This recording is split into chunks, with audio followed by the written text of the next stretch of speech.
Carlos Martínez Sou, catedrático de Historia Moderna y académico de la Real Academia de la Historia, analiza a continuación la aportación y significado de la cultura ilustrada y lo que representa el reformismo ilustrado en el reinado de Carlos III.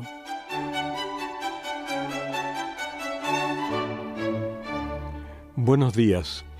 Como siempre, en estas conversaciones radiofónicas, tenemos en el Departamento de Historia Moderna la particularidad de intentar enlazar el tema del que hablamos con alguna efemérides, con algún acontecimiento. Este año tocaba hablar de alguna forma de Carlos III, ya que es el año del tercer centenario del nacimiento de Carlos III, aprovechando además que hay una serie de exposiciones actualmente en Madrid, en diversos centros, sobre el monarca y por lo tanto pueden servir de complemento a estas exposiciones. En cualquier caso, a mí me corresponde hablar ahora de Carlos III y la Ilustración.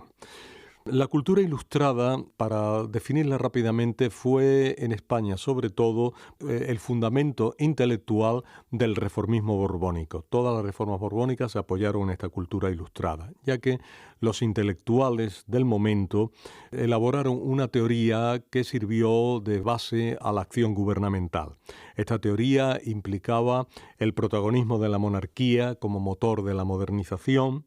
la prioridad del fomento económico sobre otros vectores, la crítica como instrumento para perfeccionar el orden social, la aplicación del conocimiento científico al bienestar general para la promoción del bienestar, la finalidad educativa aplicada a la creación literaria o a la creación artística y el progreso y la felicidad públicas señalado como meta fundamental a la que debía aspirar esta acción reformista de los sucesivos gobiernos. Ahora bien, aunque hablamos de Carlos III y la cultura de la Ilustración, hay que pensar que la Ilustración es un movimiento que recorre todo el siglo XVIII y que no se limita a Carlos III. Es más, incluso hay autores, y yo desde luego me considero entre ellos, que podemos considerar que ha sido un poco supervalorada la segunda mitad del siglo XVIII con respecto a la primera, y eso aparece a partir de los primeros trabajos de Jean Sagaille y de Richard Hare en los años 50, en que se insiste mucho en el reinado de Carlos III y se desatiende mucho toda la primera mitad del siglo. Hay que pensar que la Ilustración y el reformismo ilustrado es una creación que se da desde los primeros años del siglo, desde la llegada y la implantación del nuevo gobierno borbónico. Ya Felipe V innova enormemente casi todos los aspectos de la vida pública del reino y crea toda una serie de instituciones sobre las que luego se va a apoyar el reformismo carolino. Por decirlo rápidamente, piense uno nada más que en la creación de la Real Librería, en la construcción del Palacio de la Granja, en la fundación de la fábrica de tapices de Santa Bárbara de Madrid, de la fundación de la fábrica de vidrio de cristales de La Granja. Que pensemos en la introducción de un nuevo arte de influencia francesa y de influencia italiana frente al último barroco, la introducción de nueva música con la reforma de la Capilla Real y la introducción de nuevos autores de procedencia extranjera, la fundación de nuevas instituciones que luego van a ser retomadas y reactivadas por Carlos III, por decir algunas nada más, la apertura del Real Colegio Seminario de San Telmo de Sevilla, la creación de la Universidad de Cervera, el Seminario de Nobles de Madrid, la Academia de Guardiamarinas de Cádiz, la Real Academia Militar de Matemáticas de Barcelona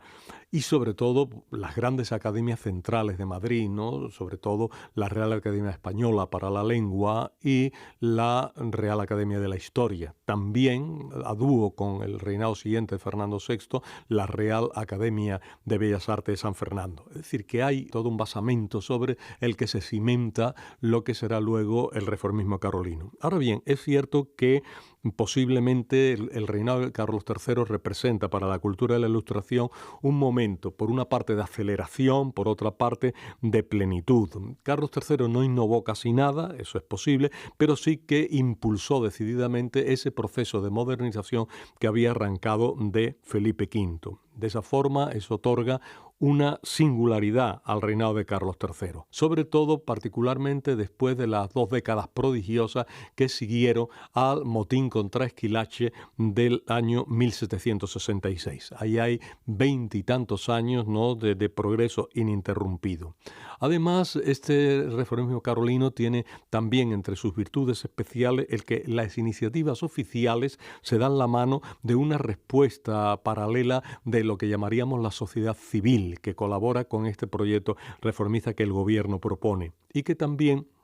frente a esta ilustración oficial, madrileña, cortesana, hay una ilustración que llamaríamos regional o provincial que hace que toda la geografía española se movilice al compás de este mismo ímpetu, de este mismo impulso reformista. Esto le da un carácter especial al movimiento ilustrado. Un movimiento ilustrado que es conveniente señalarlo, no solo abarcó la península, no solo abarcó los reinos peninsulares, sino que también se extendió a todo el imperio español y se puede hablar, por lo tanto, de una ilustración americana, se puede hablar de una ilustración en las Islas Filipinas y que muchos de los instrumentos que se dieron en la geografía española se transmitieron a estos otros lugares del imperio. También, incluso durante este reinado, hubo sombras dentro de estas luces. No vamos a insistir en ellas, simplemente señalarlas, ¿no? Aparte del motín contra Esquilache, que significó un frenazo relativo puntual, quizá no con continuidad, pero que existió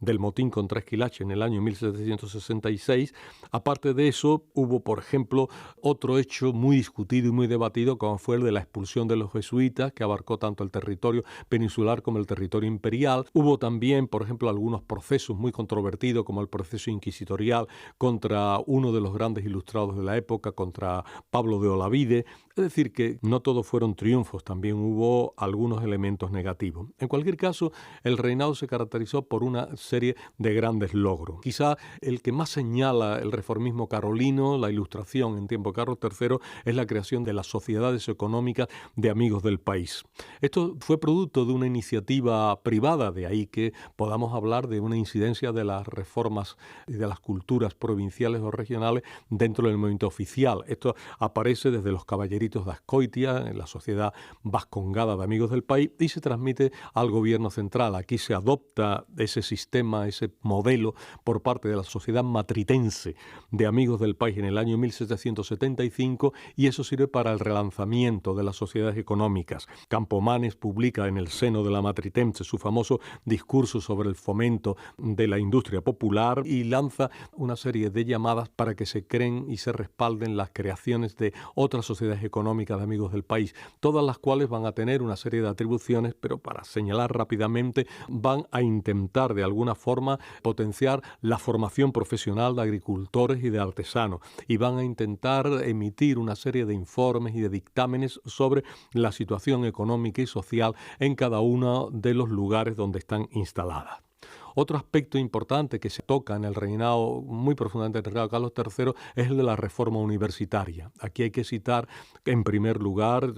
sobre todo, el informe sobre la reforma universitaria que da justamente Pablo de Olavide, atendiendo a la Universidad de Sevilla, que va a servir de modelo a la reforma de otros de los mundos universitarios. Y dentro de estos mundos universitarios hay que contar también con la reforma de los colegios mayores que en Salamanca, en Valladolid, en Alcalá de Henares, suponían una rémora porque habían quedado muy anclados en las necesidades y en los métodos del pasado. Ello se suple, además de esta reforma universitaria, con la creación de muchas instituciones de enseñanza superior al margen de la universidad, como la Academia de Artillería de Segovia en 1764, el Seminario Patriótico de Vergara en 1776, los colegios de cirugía de Barcelona en el 60, de Madrid en 1787 y sobre todo pues ese grupo de instituciones que van a jalonar el madrileño Paseo del Prado, como es el Museo de Ciencias Naturales, que hoy es el Museo del Prado, luego el Jardín Botánico, finalmente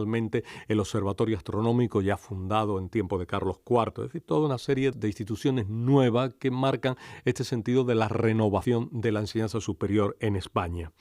También vinculado a ello están las expediciones científicas que podrían incluirse dentro del capítulo americano, ¿no? Y no voy a insistir en ellas, están las grandes expediciones científicas pues a los reinos de Chile y Perú, al reino de Nueva Granada, al reino de Nueva España, y la creación sucesiva pues de eso, de jardines botánicos, de observatorios astronómicos, de cátedras diversas al compás de esta euforia de las expediciones científicas en América, incluso en Filipinas, ¿no? Pues la gran labor que realizó el botánico real don Juan de Cuéllar, ¿no? Para el fomento de la riqueza de Filipinas y para el conocimiento sobre todo de la flora y sobre todo de la flora útil en aquel archipiélago. La influencia de la Ilustración tuvo un lugar de excepción en el Madrid de Carlos III, hasta tal punto de que siempre, ¿no?, todo el mundo habla de ello, ¿no? Pues Carlos III aparece como el mejor alcalde de Madrid, aunque naturalmente no ejerció de alcalde, sino que es un título metafórico el que se le otorga. Pero claro, es que a la figura de Carlos III están vinculadas, por ejemplo, pues la conclusión del Palacio Real, la construcción del edificio de la aduana, la creación de la Real Fábrica de Porcelana del Buen Retiro,